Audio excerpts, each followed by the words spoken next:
Today's episode of the Ramp It Up podcast contains explicit language and may not be suitable for all audiences. Listener's discretion is advised.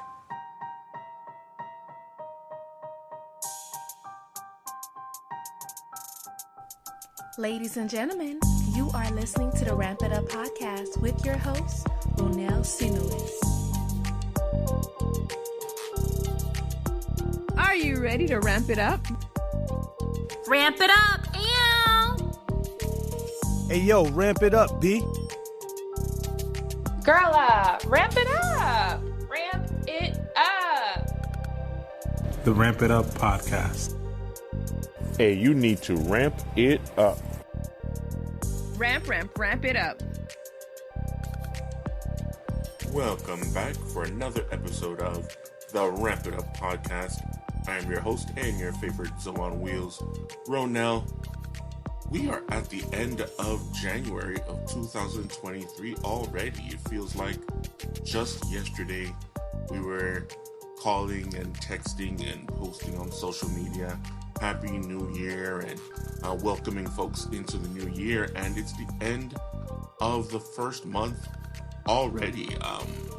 Hopefully you are already well into your New Year's resolutions, or from our last episode, we talked about 3 things that you can do to better yourself for 2023. Hopefully you've thought of those 3 things. I had a few folks share them in our email. So not only have you thought of them, but you are well into putting them into practice.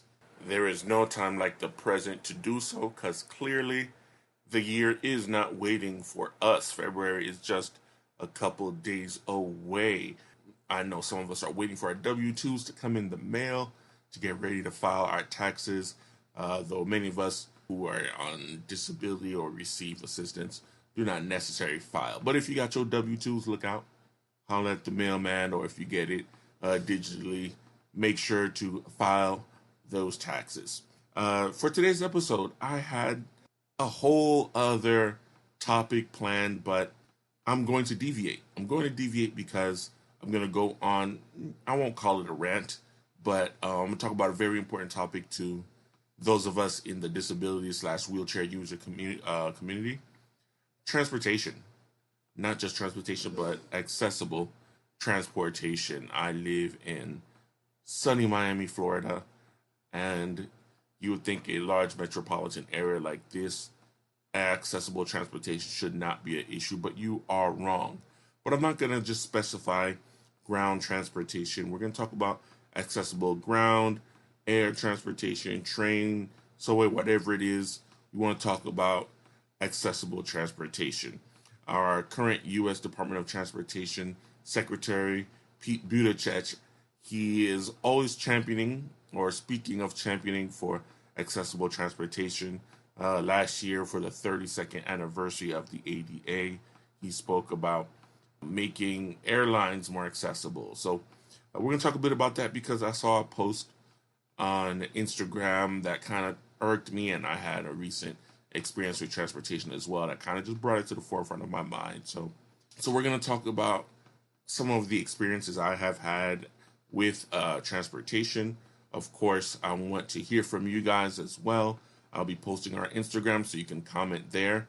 But I guess I'll give our question of the day a little early instead of at the end of the episode. The question will be, what was your best or worst? I don't want to just stay on the negative.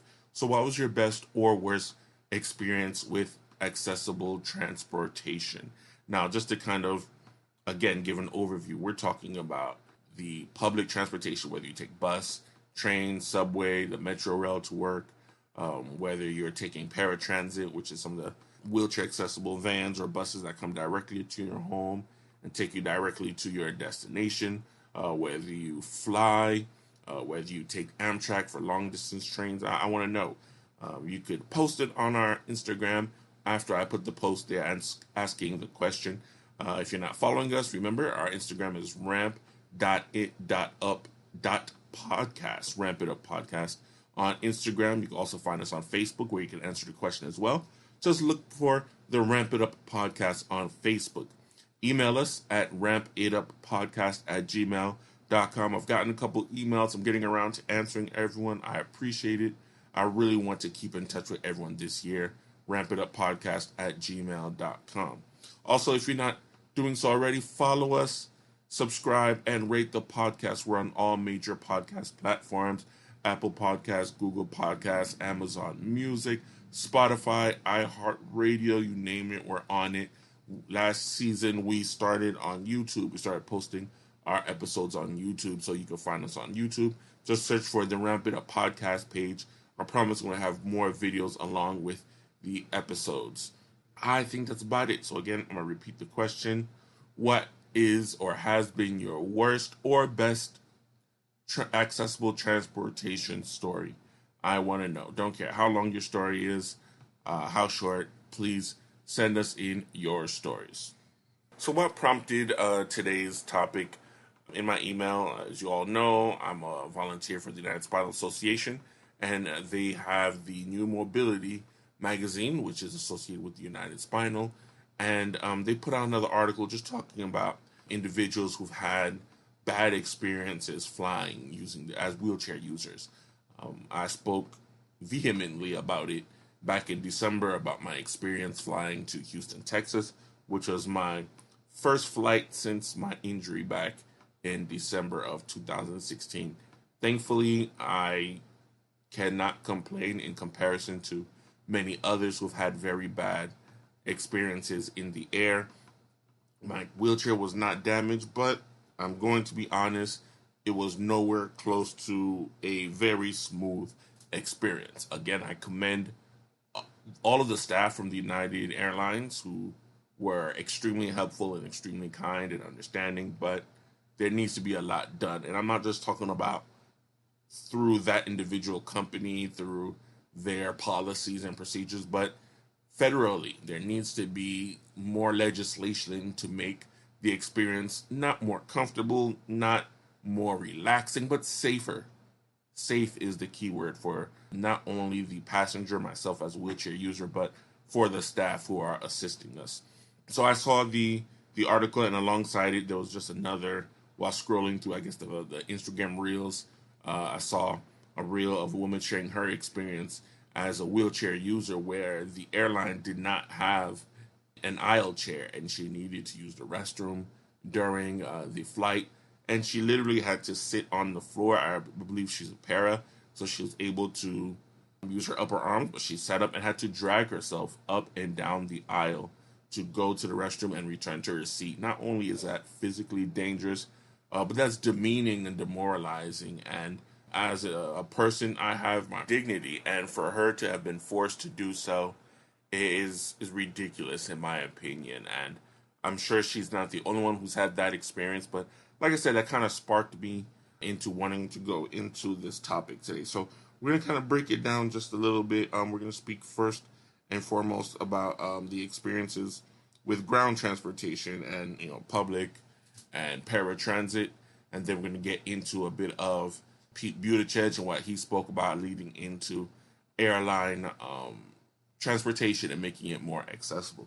So first and foremost, I do want to say that I'm blessed, and we are fortunate here again in South Florida to have public transportation. I know a lot of other areas that are more rural or more suburban don't necessarily have a wide-reaching public transportation service. And Florida is one of those places, if you don't have a car, you are in trouble because it's a very busy place. You have to get around, and public transportation, I've ridden public transportation the majority of my life. So it gets you where you need to go. So I'm thankful that it's available. I'm thankful to have the resources to use them. And I'm also very thankful that our government provides the services. That does not mean there doesn't need to be improvements or a change to the service.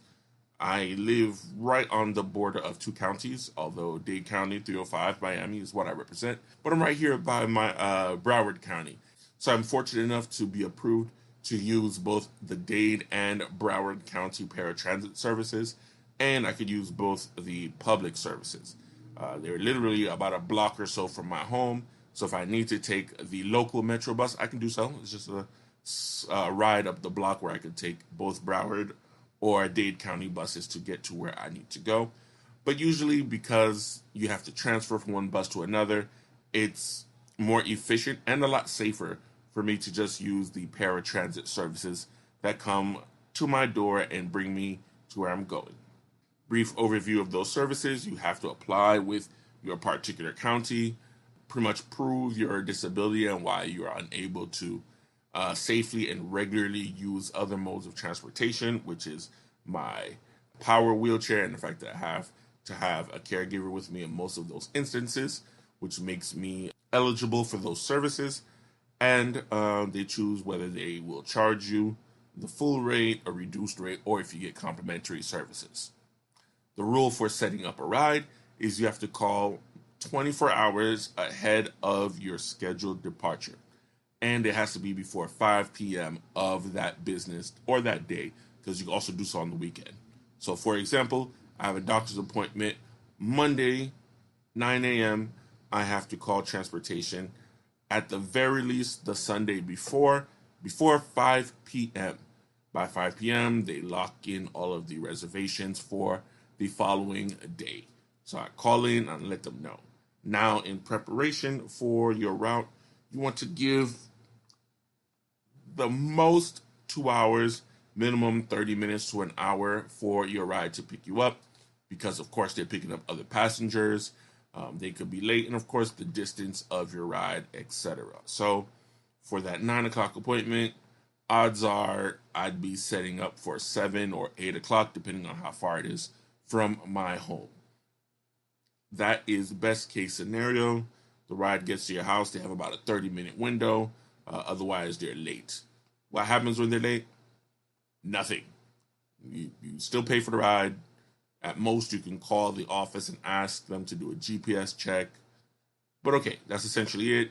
And you have about 5 minutes for when they pull up to where you are to get into the vehicle. Basics of paratransit.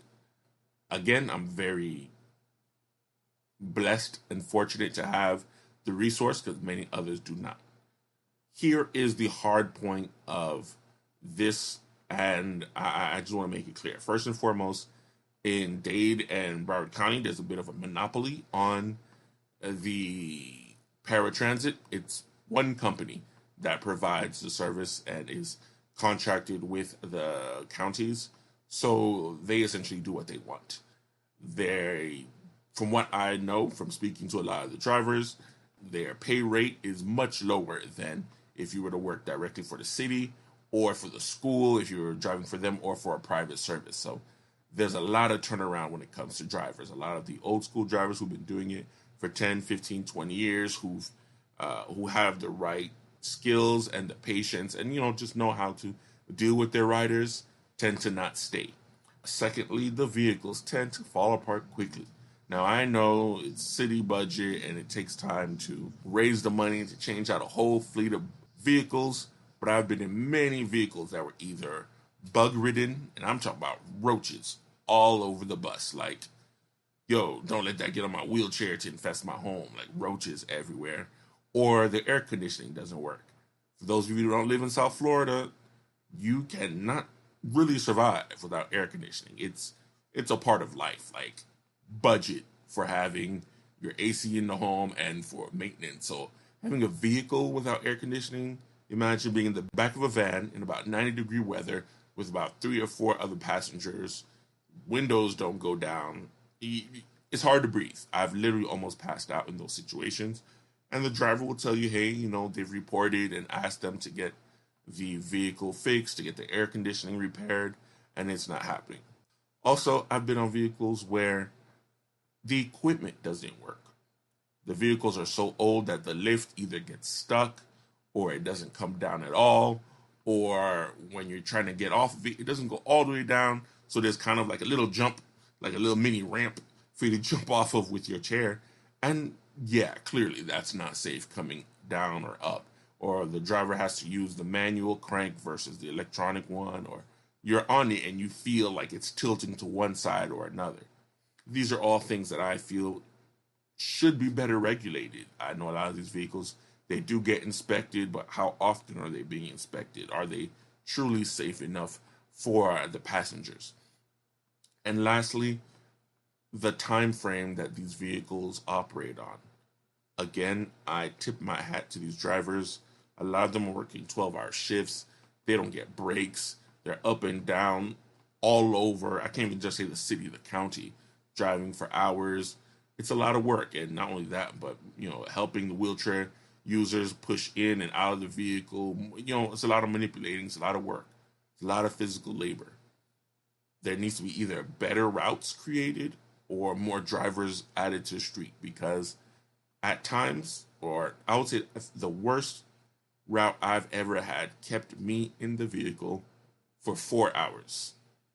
I was coming back from physical therapy, tired already, sore from the exercises. And again, I understand the distance from my therapy to my home. I live right on the edge of the following county.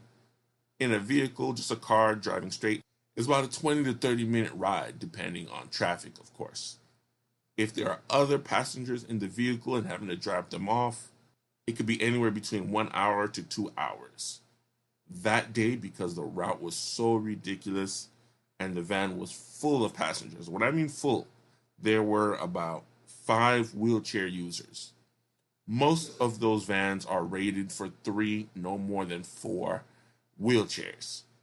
One of the passengers was literally strapped in, facing backwards. Another one was sideways. And I don't blame the driver, because he has a time frame in which he needs to pick up and drop everyone off, or he gets in trouble for running late. He could be docked pay or fired or lose hours.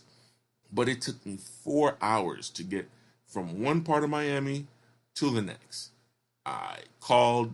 I used some very unhappy language with the folks in the office, explaining to them why it was ridiculous that it took me 4 hours to get to my home. And what became of it? Nothing. So there needs to be a lot of change when it comes to the paratransit system. I've used the public system. It's fairly well regulated. My only complaint is most of the buses are only equipped to allow 2 wheelchair users on at a time, because they have to lift up certain benches in the front of the vehicle. But at the very least, they have, all the ones I've been on at least, have had working ramps. The problem is not all drivers are really trained how to properly strap you in. And the sidewalks. Most people don't think sidewalks have anything to do with transportation. But if there aren't proper curb cuts, or if there's a light pole right at the bus stop where you should be able to get on, or if the sidewalk itself is too narrow for you to access the actual bus stop, you can't get in and out of the bus. But my biggest beef is with paratransit.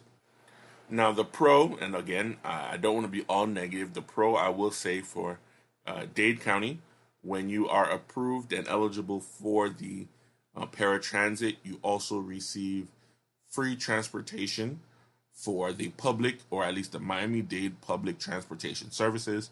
So if you're taking the Metro Rail, I believe Amtrak, and of course the Metro Bus, you and one companion, your caregiver, or if you're riding with a family member, both have free fare. So you're not paying the actual fare. For the paratransit, I personally have to pay for myself, and I'm allowed 1 free passenger, my caregiver, and then if I have any additional people, they also have to pay the full fare. Others, again, have a free fare. So it depends on different factors, your income, your disabilities, etc., etc. Why is this all important? These are all either obstacles or ways for people to get to either doctor's appointments, to educational institutions, or to work. If I get a job and they expect me to be at the office at 10 a.m. every morning and transportation is regularly late, I'm not going to have that job very long. And no one expects the boss, your manager, your supervisor to understand you're late on a daily basis. Or sometimes your bus just doesn't come to pick you up. Many employers do understand these circumstances and can work with you and make, the schedule a bit more flexible, but the majority of them do not. Just like every other employee, they expect you to be there on time for your shift and, do the entire shift. Now, I know what some of you may be thinking. Well, avoid paratransit and public transportation as a whole. Get yourself your own vehicle. Yeah, it's not that easy, especially when wheelchair accessible vehicles cost upwards to $50,000. I ain't got that lying around. Not only that, but some wheelchair users physically cannot drive, like myself. I do not have the arm strength nor the dexterity to drive my own vehicle, and others just don't feel safe doing so. So just like each and every other citizen, we should have access to accessible transportation so we can get to where we're going and live our lives as efficiently and as full as everyone else does. Now, air transportation. I know myself and many others have been reluctant to travel. Even though I enjoyed travel prior to my injury, I enjoyed vacationing, I enjoyed visiting family members, but we've all heard horror stories about traveling in the air.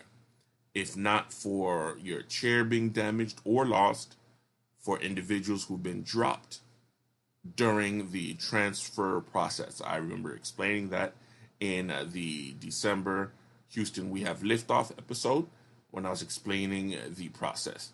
Essentially, you are transferred from your own physical wheelchair to the aisle chair provided by the airline, from the aisle chair to your seat, and then when you land, everything in reverse, from your seat to the aisle chair, from the aisle chair to your wheelchair. Sounds simple enough, but to be honest, it's not always that simple, especially if you're a big guy like myself, 6'1", 270. It's not the easiest to physically transfer me without the help of a Hoyer lift or a sliding board or people who were trained to physically transfer you.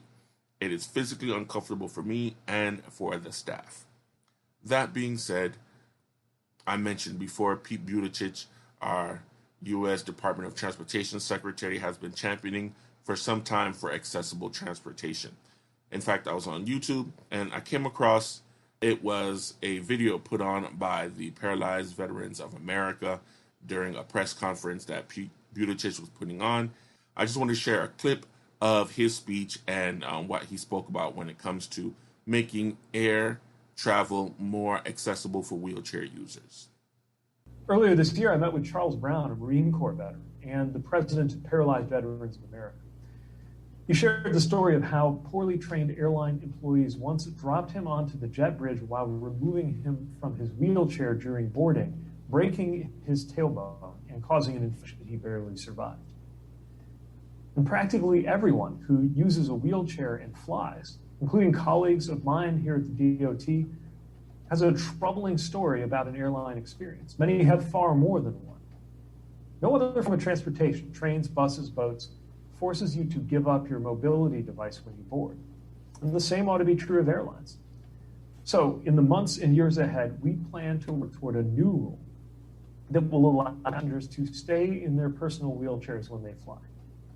We know this won't happen overnight, but it is a goal that we have to work to fulfill. So in this clip, Pete Buttigieg is recounting a story that he received from a Marine Corps veteran who talks about a time where he was dropped during a transfer into an aisle chair. And that is not a singular story. In fact, the CEO of the United Spinal, Enzo, we call him Enzo, but his name is Vincenzo Piscopo. He has a story last year of when he was dropped during a transfer. And there are many others, other disability advocates and regular folks each and every day whose stories may not make it to the news or to be shared on YouTube by, the U.S. Department of Transportation Secretary. People are suffering on regular bases. And what they don't realize is these injuries that can be sustained during these falls can be life-threatening and sometimes are. And when these individuals break chairs, it's like someone literally breaking your legs and dropping you off at the gate, telling you, all right, well, make it happen. Enjoy your trip. Well, what are you going to do? That is a literal comparison. If someone breaks my chair and breaks your legs, how are we going to get around? We're now stuck. I've read articles of individuals spending their entire vacation laying out in the hotel room because their chair was lost or broken. A few days ago, Steve Wright, a writer and disability advocate in his own right, also had the opportunity to speak with Secretary Pete Buttigieg about his plans to make transit more accessible. And not only is he referring to air transit, but the sidewalks, the elevators leading to the bus stops and to the tri-rails or the subways, and getting federal grants to assist in doing so. There have been many times I've tried to cross the street to get to the bus, and either the road was obstructed by construction or a sidewalk being destroyed, or just trying to go to the park, but I couldn't do so because the sidewalk ended and there was no curb cut for me to get down. So you have to now go around the entire block. All of these things fall under the purview of the Department of Transportation. Well, in the article, Pete Buttigieg spoke about the All Stations Accessibility Program, which is being granted $1.7 billion in an attempt to improve the areas that have been either too old or not retrofitted with accessibility around subways, tri-rails, and bus stations. Question that Wright asked the Secretary, he says, what are your overall thoughts on the U.S. Department of Transportation's role in removing barriers and creating inclusion for people with disabilities? Pete Buttigieg answered, one of the most basic things you need in order to thrive is the ability to get to where you need to be. That is everything from educational opportunity to healthcare to a job. There are gaps for everybody in our transportation system, but most people can more or less assume that there's at least one way to get to where they need to go. That's not always true for Americans with disabilities, and that's particularly something we see for wheelchair users. Now, I just wanted to share a quick snippet of the article, but I will put a link where you guys could read it to your full content. It's actually a really good article. I had the chance to sit down as well with Steve Wright, so he's a great writer, and he's done a lot for disability advocacy himself. So definitely in the notes, I will have not only the full video from the Paralyzed Veterans of America, and I'll also have the full article for Steve Wright. So just to kind of wrap it up, the whole point of today's, I guess, rant, again, is transportation should be accessible to all.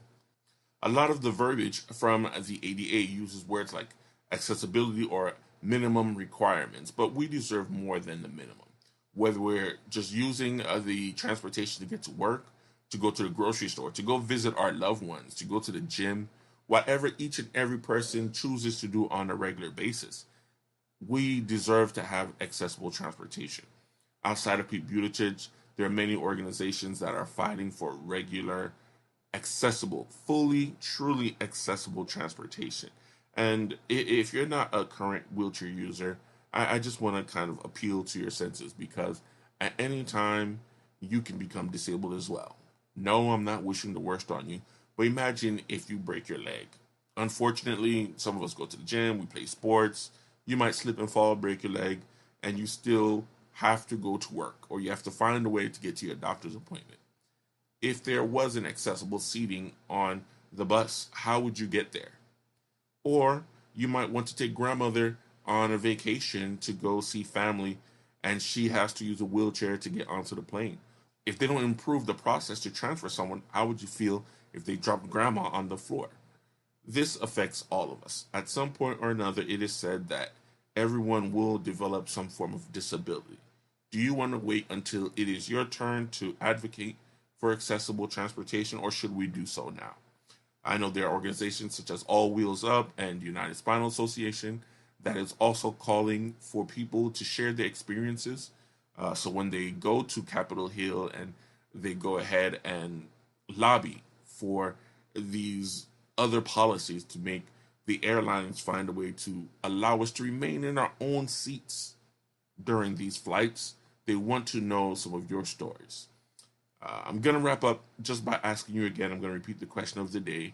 What has been your most positive or negative, your best or worst accessible transportation story? Whether you were getting on the bus, whether you're just going down the block, was your sidewalk obstructed?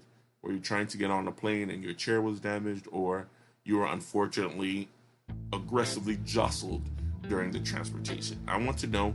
not to disparage the individuals who are working hard each and every day to provide us transportation, or not even to talk down on our system or our elected officials who are fighting for us daily, but to show them that individuals like us deserve safe and accessible transportation to go about our daily activities. Check the episode notes. I'll put a link to the YouTube video and a couple articles that talk about individuals' experiences flying or non-accessible transportation, and also a link to the ADA explaining their policies on accessible transportation. Until next time, everyone have a good day. Thanks for tuning in to the show. Connect with the podcast on social media. Check out our Instagram page at ramp.it.up.podcast or email us at rampituppodcast@gmail.com. Until next time.